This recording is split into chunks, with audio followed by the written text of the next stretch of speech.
সুপ্রভাত। শ্রী শ্রী পঞ্চমুণ্ডী মা কালী মায়ের সকল ভক্তকে আমার প্রণাম। কেমন আছেন সবাই? আশা করি মায়ের আশীর্বাদে সকলে ভালো আছেন। এটা গতকালকে রাত্রের ভিডিও। বাদ্যযন্ত্রটাতে খুবই ধুলা পড়ে গেছিলো, সময় পাচ্ছিলাম না পরিষ্কার করার জন্য, তার জন্য রাত্রিবেলা নামিয়ে দিয়ে আমি একটু পরিষ্কার করে নিচ্ছি, ধুলাগুলা মুছে নিচ্ছি। পরিষ্কার করে দিয়ে তাকে নিজের জায়গায় আবার রেখে দিলাম, যথাযথ নিজের জায়গায় আবার রেখে দিলাম। ধুলা পড়েছিল, সময়ও পাচ্ছিলাম না, একটু পরিষ্কার করে নিলাম। যে জায়গাটাতে পরিষ্কার করেছিলাম রেখে সেই জায়গাটা তো নোংরা হয়ে গেছে, তাই আমি মন্দিরটাকে আরেকবার একটু মুছে নিচ্ছি। নোংরা ধুলা ধুলা হয়ে আছে, কিচকিচ করছে, তাই মুছে নিলাম। আমাদের এইখানে কীর্তনের একটা আসর বসছে, এখন নতুন ধাম খোলানো হয়েছে। এটা বৈশাখ মাসে হয়, আবার কার্তিক মাসে হয়, বছরে 2বার করে হয়। 1 মাস ধরে কীর্তন করে, প্রভাতী কীর্তন হয় আর বৈশাখ মাসের কীর্তনটা হয়। এটা আজকের ভিডিও, অর্থাৎ সোমবারের ভিডিও। বাবাকে প্রথমে স্নান করিয়ে নিলাম, স্নান করিয়ে ঘি মধু দিয়ে অভিষেক করিয়ে নিলাম।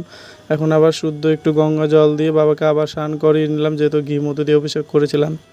তারপরে বাবার গাটা আবার একটা শুকনো ভালো গামছা দিয়ে মুছিয়ে নিলাম, যেহেতু ঘি মধু দিয়ে অভিষেক করি, তার জন্য একটু মুছে নিলাম। তারপরে আমি বাবার ত্রিশৃঙ্গারটা তৈরি করে নিচ্ছি।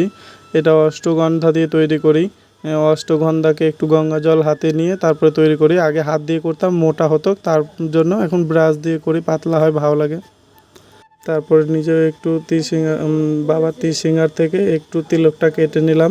বাবাকে দেখতে কেমন লাগছে সবাই অবশ্যই কমেন্টে জানাবেন। আজকে দিনটা শুরু করলাম বাবার দর্শন দিয়ে, তারপরে মায়েরকে একটু ফুল দিয়ে সাজিয়ে নিলাম। আজকে তরমুজ ভোগ দিব, যেহেতু গরমকাল পড়েছে, খুবই গরম লাগছে, তা মাকে একটু তরমুজ ভোগ দিলাম। মারও একটু শরীরটা ঠান্ডা থাকবে তরমুজ খেয়ে। এবার থেকে ভাবছি মাকে একটু মিশ্রিগুলা জল দেব, গরম যেহেতু খুবই পড়েছে। একটা ভালো পরিষ্কার বেল পেলে মাকে শরবত করে দিতাম, যেহেতু গরম খুবই পড়েছে। আজকের সেবাটা দেওয়া হয়ে গেল, আজকের জন্য এটুকুই রইল। দেখা হচ্ছে পরের ভিডিওতে।